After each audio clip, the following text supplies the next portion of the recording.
Hola, ¿cómo estás, hermano? Qué gusto y de verdad qué honor y qué bendición poder estar compartiendo con todos ustedes la palabra de nuestro Señor. Allá donde tú te encuentras, recuerda y decláralo a tu vida en el nombre de nuestro Señor Jesucristo, que Dios tiene grandes bendiciones para tu vida y para tu familia. En el nombre de nuestro Señor Jesucristo, amén. Vamos a hacer una oración antes de comenzar. Cierra tus ojos allí en tu casa, acompáñame a ponernos en manos del Señor y vamos a orar al Padre y decirle: Padre poderoso, te damos gracias, amado Rey. Gracias, Señor, por este tiempo que nos regalas. Bienaventurados somos, Señor, porque nos permites escuchar tu palabra, Señor, porque nos permites aprender de ti. Espíritu Santo, clamamos a ti el día de hoy para que tú tomes el control, tú seas quien nos enseñe y nos guíe por esos caminos de justicia, de amor y santidad que el Padre trazó para nuestras vidas. Hoy también clamamos a ti para que traigas sabiduría a cada uno de nosotros, Señor, para que podamos poner en obra lo que tú nos vas a mostrar el día de hoy. Te lo pedimos en el nombre poderoso de nuestro Señor Jesucristo. Amén y amén. Vamos a comenzar, hermanos. El título de la prédica se llama Piedra de Salvación. ¿Y a quién se está refiriendo el título? Sí, a nuestro Señor Jesucristo. Él es nuestra roca fuerte, nuestra salvación. Pero vamos a ver por qué el nombre. Vamos a entender un poco de por qué ese nombre de piedra de salvación. Y para eso vamos a ir al libro de Samuel, el primer libro de Samuel, al capítulo 4. Y quiero darte un contexto antes de comenzar a leer este capítulo. Se iba a edificar una gran batalla en ese momento. Se iba a enfrentar a los eternos enemigos del pueblo de Israel, que eran los filisteos, contra el pueblo de Israel, contra el pueblo de Dios. Lo curioso de esta batalla es que iba a tener 3 etapas. La primera batalla comenzó y el resultado, ¿cuál crees que fue? Ganaron los filisteos. Mataron a 4,000 de los guerreros del pueblo de Israel, del pueblo de Dios. Cuando regresaron cada uno a sus campamentos, las personas que combatieron de Israel iban con incertidumbre, iban, yo creo que tristes, molestos, y se cuestionaban o le cuestionaban a Dios por qué había permitido eso. Vamos a verlo, acompáñame a leer. Primera de Samuel 4, del 3 al 9. Cuando volvió el pueblo al campamento, los ancianos de Israel dijeron: ¿por qué nos has herido hoy, Señor, delante de los filisteos? Traigamos de Silo el arca del pacto del Señor, para que viendo entre nosotros nos salve de la mano de nuestros enemigos. Y envió el pueblo a Silo, y trajeron de allá el arca del pacto del Señor de los ejércitos, que moraba entre los querubines, y los 2 hijos de Elí, Ofnis y Finees, estaban allí con el arca del pacto de Dios. Aquí voy a tener tantito, hermanos. Como te decía, le estaban cuestionando a Dios por qué los había herido delante de los filisteos, si ellos eran el pueblo de Dios. Y muchas veces también pasa eso en la vida de nosotros. Como cristianos, pensamos que vamos a tener puras victorias en nuestra vida y cuestionamos a Dios cuando nos pone en prueba y le decimos: ¿por qué, Señor, has permitido esto en mi vida? Así como lo estaba haciendo este ejército de Israel. Pero hay otra cosa aquí que noto, que dice: traigamos a nosotros de Silo el arca del Señor. Estaban tomando una decisión que nació en el corazón y en los pensamientos de este pueblo, de estos guerreros, de este ejército. Yo no veo que ellos estén clamando al Señor, sino estaban tomando una decisión propia. Y esa decisión fue mandar a traer el arca del pacto de Dios. Vamos a continuar con la lectura. Dice en el 5 al 7. Aconteció que cuando el arca del pacto del Señor llegó al campamento, todo Israel gritó con tan gran júbilo que la tierra tembló. Imagínate cómo va a haber sido el grito que se escuchó, que la tierra vibró. Yo no sé cuánto tan grande era el ejército en ese momento, que ese grito hizo que la tierra temblara. Cuando los filisteos oyeron la voz de júbilo, dijeron: ¿qué voz de gran júbilo es esta en el campamento de los hebreos? y supieron que el arca del Señor había sido traída al campamento. Y los filisteos tuvieron miedo, porque decían: ha venido Dios al campamento. Y dijeron: ay de nosotros, pues antes no fue así. Vemos un ay, ¿verdad? Que significa sufrimiento, ¿verdad? Dolor, derrota. Y ellos pensaron: ay de nosotros, ¿qué nos pasará? Pues no fue así antes. ¿Qué había en el arca, hermanos? El arca, hermanos, era como un baúl o como un cofre de oro que tenía una tapa que se llamaba propiciatario, y dentro del arca estaban las tablas de la ley que Dios le dijo a Moisés que escribiera. Estaba una urna de oro con el pan que descendió del cielo, ¿verdad? El maná. Y también estaba la vara de Aarón que retoñó, con la que hacían milagros. Esto, hermanos, simbolizaba la presencia y provisión de Dios para su pueblo. Así como lo ves en la imagen, así era el arca. Tenía esos dos ángeles, y en el propiciatario, cuando estaban en el tabernáculo, no sé si recuerdas cómo era el tabernáculo, que estaba afuera el área de sacrificio, estaba el lugar santo y el lugar santísimo. En el lugar santísimo se encontraba esa arca y esos ángeles que estaban viéndose de frente. Allí el Señor se manifestaba. Cuando el Señor recibía el sacrificio que hacía el sumo sacerdote, porque entraba una vez al año a ese lugar, si era recibido por Dios, con su dedo goteaba sangre en la tapa y decía: consumado es. También podemos ver eso de otro sumo sacerdote, ¿verdad? Que también dijo en la cruz: consumado es, nuestro Señor Jesucristo. Bueno, quiero que tomes nota porque dice allí: simbolizaba la presencia y provisión de Dios para su pueblo. Eran una serie de artículos o obras que Dios utilizó en su momento para poder hablar con el pueblo de Israel, para que el pueblo buscara el favor de Dios, el perdón de Dios y la dirección de Dios. Y eso era lo que ellos habían decidido llevar a la batalla. ¿Qué pasó entonces después en la batalla? 4:8 dice: ay de nosotros, decían los filisteos, ¿quién nos librará de la mano de estos dioses poderosos? Hace referencia a dioses, pero era un solo Dios, ¿verdad? Pero conocían del poder, habían oído del poder de Dios, de los de Israel. Estos son los dioses que hirieron a Egipto con toda plaga en el desierto. Y algo que me llama mucho la atención es cómo el líder del ejército de los filisteos les dice esto: esforzaos, oh filisteos, ser hombres, para que no sirvan a los hebreos como ellos nos han servido a nosotros, ser hombres y pelear. A pesar de que ellos veían que iban a ser derrotados, Él los esforzó y los animó a que pelearan. Y el resultado fue el siguiente: pelearon pues los filisteos e Israel fue vencido. Nuevamente fue vencido. Y huyeron cada cual a sus tiendas, y fue hecha muy grande mortandad, pues cayeron de Israel 30,000 hombres de a pie. Y el arca de Dios fue tomada, y muertos los dos hijos de Elí, Ofnis y Fitnes. La primera batalla, hermanos, murieron 4,000. En la segunda batalla, 30,000 hombres de Israel. Otra vez perdieron. Y el arca fue capturada. Imagínate esa escena, pon tu imaginación al servicio de Dios e imagínate ese lugar, ese terreno con 30,000 personas muertas. Cuando regresaron al campamento, los pocos que habían sobrevivido regresaron a donde estaba Elí. Te voy a narrar la siguiente parte porque está algo larga. Te voy a contar más o menos lo que pasó. Cuando llegaron allí donde estaba Elí, el sacerdote, y le dijeron: tus hijos murieron en batalla, y también el arca fue capturada. Elí ya era una persona mayor de 89 años, algo robusta.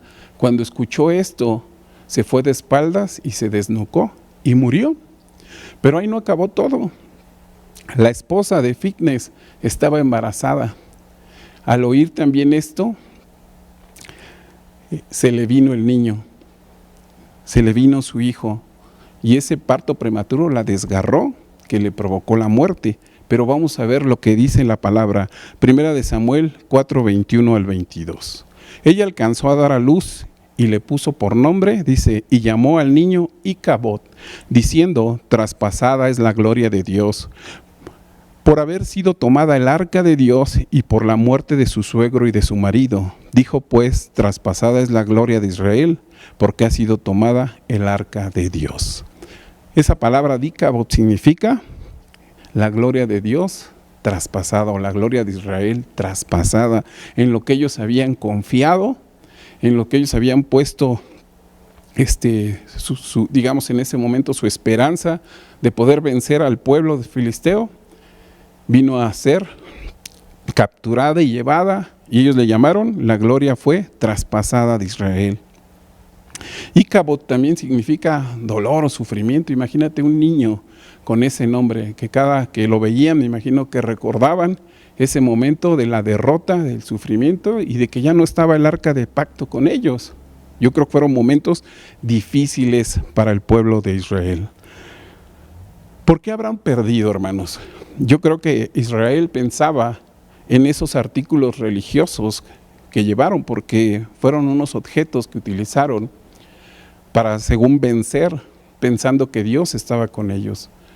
Pero muchas veces esos artículos no eran los que salvaban, y algo malo había en el corazón de Israel. Ellos iban por la justicia por medio de las obras y no por la fe. Romanos 9, 30 al 33 dice lo siguiente: ¿qué pues diremos? ¿Que los gentiles no iban tras la justicia? Han alcanzado justicia, es decir, la justicia es por fe. Mas Israel, que iba tras una ley de justicia, no la alcanzó. ¿Por qué? Porque ellos iban tras ella, no por fe, sino como por obras de la ley, pues tropezaron en la piedra de tropiezo. Como está escrito, he aquí pongo en Sión piedra de tropiezo y roca de caída, y el que creyere en él no será avergonzado. Ellos habían puesto su esperanza de obtener justicia en las obras que estaban en la ley. Y la justicia y la salvación la obtenemos por medio de la fe. ¿La fe en quién? En nuestro Señor Jesucristo. Solo en Él. Entonces, yo creo que esa fue la razón por la que el pueblo de Israel pereció ese día en batalla. Pero Dios es misericordioso y muestra su amor hacia su pueblo, al pueblo de Dios. Y en el capítulo 7 de Samuel, de ese mismo libro, Dios habla al profeta Samuel y les da indicaciones para que ellos hicieran un cambio, porque había cosas malas en el pueblo. Y les dice lo siguiente: habló Samuel a toda la casa de Israel diciendo: si de todo vuestro corazón os volvéis al Señor, quita a los dioses ajenos y Astarot de entre vosotros, y preparar vuestro corazón al Señor, y solo a Él servir, y os los librará de la mano de los filisteos. Entonces los hijos de Israel quitaron los Baales y Astarot y sirvieron solo al Señor. ¿Qué había en el corazón de ellos? ¿O qué es lo que hacían el pueblo? Tenía dioses ajenos entre ellos, dioses a los cuales honraban, a los cuales veneraban, cuando Dios les había dicho que eso lo aborrecía, que Él era un Dios celoso, que solo a Él deberían de servir. Y ellos tenían o hacían esto, y esa fue parte de que el Señor se alejó en esa batalla de ellos y no peleó con ellos o no peleó por ellos. Y fracasaron, perdieron.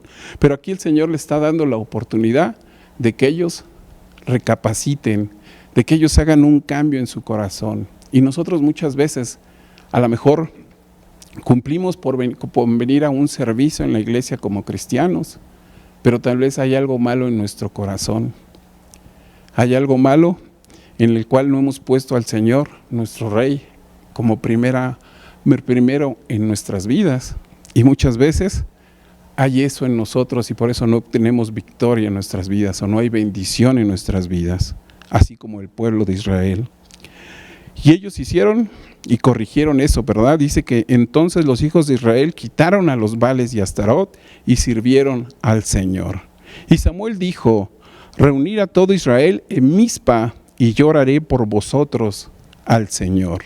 Y se reunieron en Mizpa y sacaron agua y derramaron delante del Señor y ayunaron aquel día.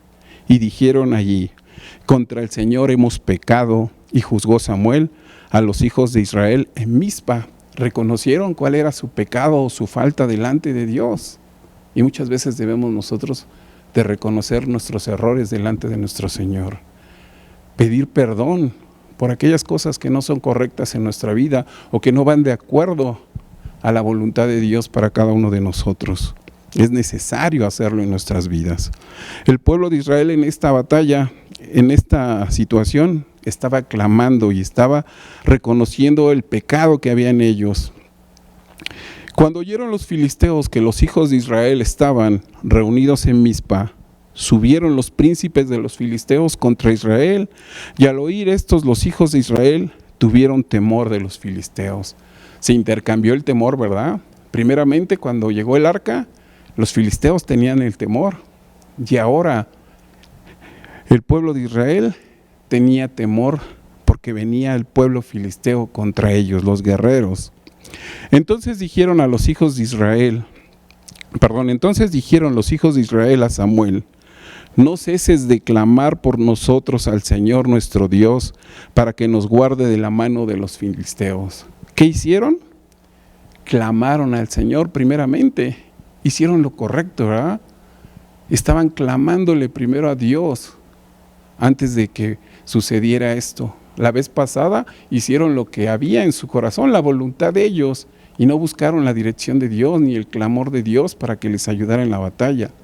En esta ocasión estaban clamando al Señor para que les ayudara y los guardara de la mano de sus enemigos. 7:9. Y Samuel tomó un cordero de leche y lo sacrificó entre el holocausto al Señor, y clamó Samuel al Señor por Israel, y el Señor oyó. El cordero de leche era un cordero perfecto, ¿verdad? Y el sacerdote lo estaba sacrificando. También nos recuerda a un sumo sacerdote que fue el cordero perfecto, el cual fue del agrado de Dios y lo recibió para salvación y perdón de cada uno de nosotros, ¿verdad? Nuestro Señor Jesucristo. Y aquí este sacrificio, Dios lo recibió porque Dios oyó el clamor de Samuel y del pueblo de Israel. Y aconteció lo siguiente: y aconteció que mientras Samuel sacrificaba el holocausto, los filisteos llegaron para pelear con los hijos de Israel. Mas el Señor tronó aquel día con gran estruendo sobre los filisteos y los atemorizó, y fueron vencidos delante de Israel. Y saliendo los hijos de Israel de Mizpa, siguieron a los filisteos, hirieron hasta abajo en Bet-car. Tomó luego Samuel una piedra y la puso entre Mizpa y Sen, y le puso por nombre Ebenezer, diciendo: hasta aquí nos ayudó el Señor. Así fueron sometidos los filisteos y no volvieron más a entrar en el territorio de Israel. Y la mano del Señor estuvo contra los filisteos todos los días de Samuel. ¿Qué hizo el pueblo para vencer a los filisteos? Nada, ¿verdad? Todo lo hizo Dios.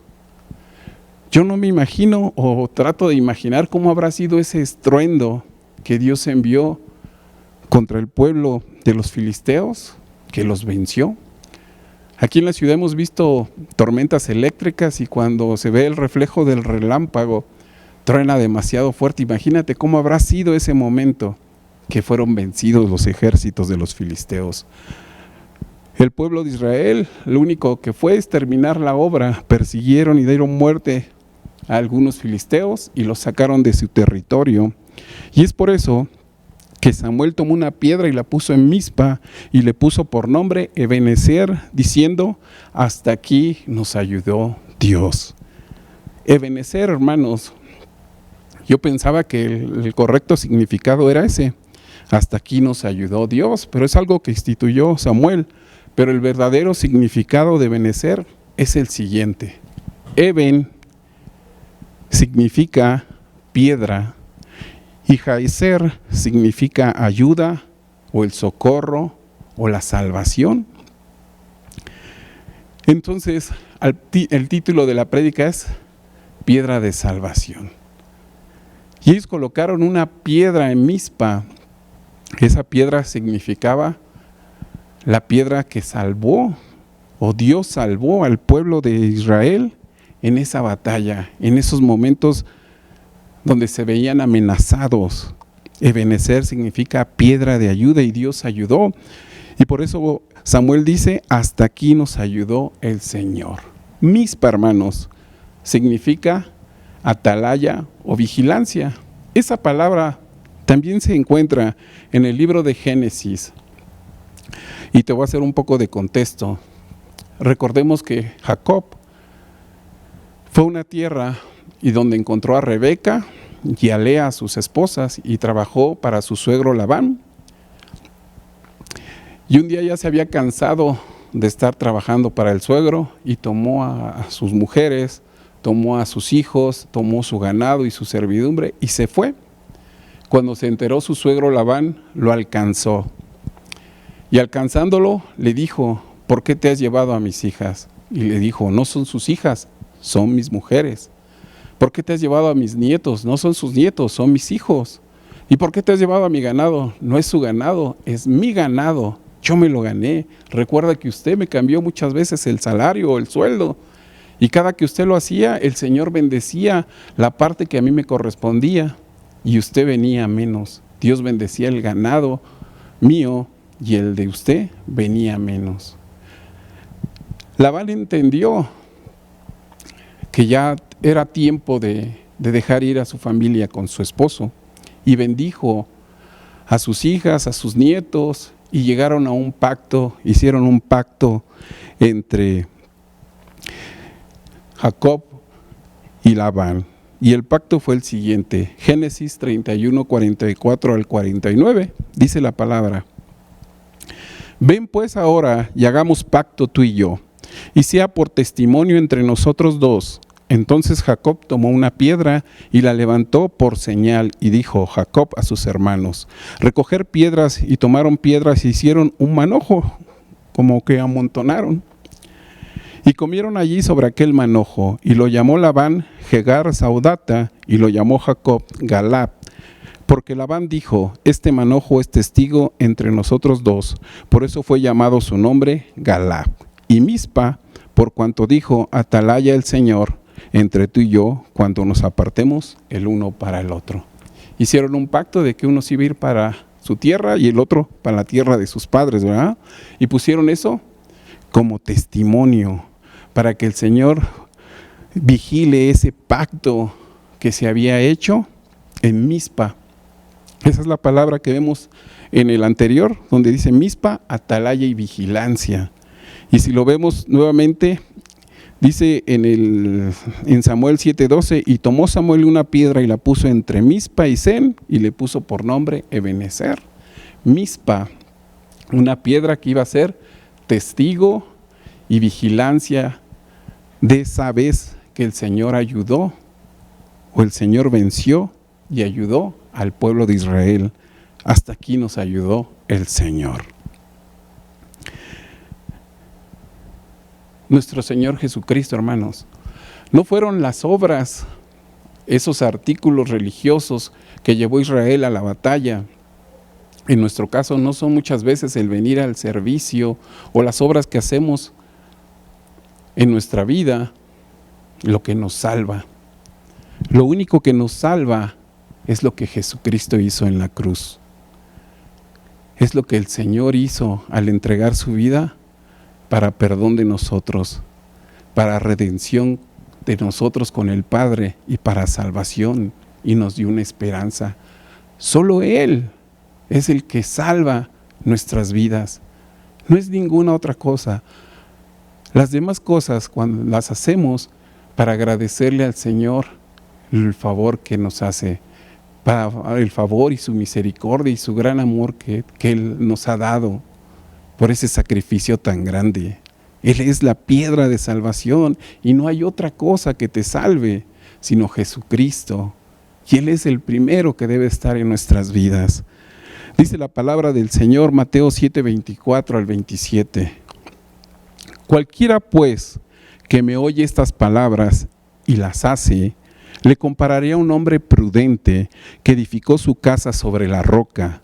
Descendió lluvia y vinieron ríos y soplaron vientos y golpearon contra aquella casa y no cayó, porque estaba fundada sobre la roca.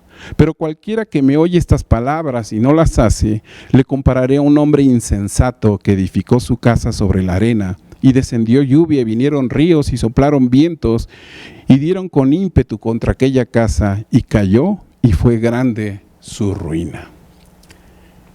Este 2026, hermanos, edifiquemos nuestros proyectos, nuestra familia, nuestros negocios, nuestra vida misma en esa roca que es Cristo Jesús. Pon a Cristo Jesús primero en cada uno de esos proyectos. Obedece su palabra, ponla por obra en tu vida, porque Él es el único que merece la gloria y la honra de cada uno de nosotros.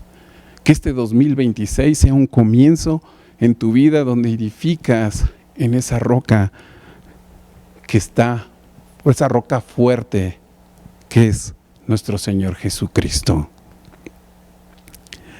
Empecemos este año, como dice la palabra que mencionó Samuel, Ebenezer, esa piedra de ayuda. Primeramente, estar en gratitud o agradecidos con el Señor. Porque si hemos llegado a este 2026, ha sido por la gracia de Dios, no porque nosotros hayamos hecho algo especial, sino Dios tuvo misericordia de nuestras vidas. Yo no sé cuántos años tengas tú, hermano. Yo voy a cumplir 56 y estoy aquí en este 2026 gracias a nuestro Señor Jesucristo, a su misericordia, a su gran amor. Y cada uno de ustedes, no sé qué edad tenga, pero si llegamos a este 2026, es por la gracia de Dios, por su gran amor y su gran misericordia. A Él debemos de estar agradecidos. Ebenezer, piedra de ayuda. Proverbios 3:5 al 6 dice: fíate en el Señor de todo tu corazón y no te apoyes en tu propia prudencia. Reconoce al Señor en todos tus caminos y Él enderezará tus veredas. Reconoce en este año al Señor en todo lo que tú hagas, hermano. En todo lo que tú vayas a realizar, reconócelo y Él se encargará de llevarnos por el camino correcto, el camino de justicia, el camino de santidad, el camino de obediencia, el camino de amor, porque solo Él lo hace posible en nuestras vidas.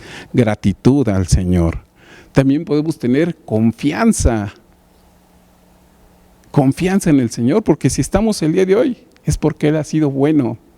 Y tenemos la confianza que este 2026, a pesar de que tengamos dificultades, pruebas o cualquier situación que se presente, el Señor va a estar con nosotros, porque nosotros lo hemos puesto como nuestro Señor en nuestras vidas. Él también nos dijo que Él estaría con nosotros hasta el fin del mundo. Confía que el Señor estará contigo en cada proceso de este 2026 y durante toda tu vida. Ebenezer, confianza y también esperanza. Esperanza de que el Señor nos llevará por el camino correcto hasta que un día estemos delante de su presencia, hasta que podamos contemplar su gloria si permanecemos y obedecemos el camino que nos trazó nuestro Señor. Esa piedra de Ebenezer, esa piedra de ayuda que es nuestro Señor Jesucristo. Filipenses 1:6, persuadidos en esto, que aquel que comenzó la buena obra en nosotros la perfeccionará hasta el día de Jesucristo. Amén. Él comenzó una obra en cada uno de nosotros. Hay un proyecto y un propósito de Dios en cada uno de nosotros, y ese propósito se cumplirá en nuestras vidas. Amén, hermanos. Dios te bendiga, hermano, que la gracia, la misericordia y el amor de nuestro Señor Jesucristo esté en tu vida. Te lo pedimos, oh Dios Todopoderoso, en el nombre de nuestro Señor Jesucristo. Amén. Dios te bendiga, hermano.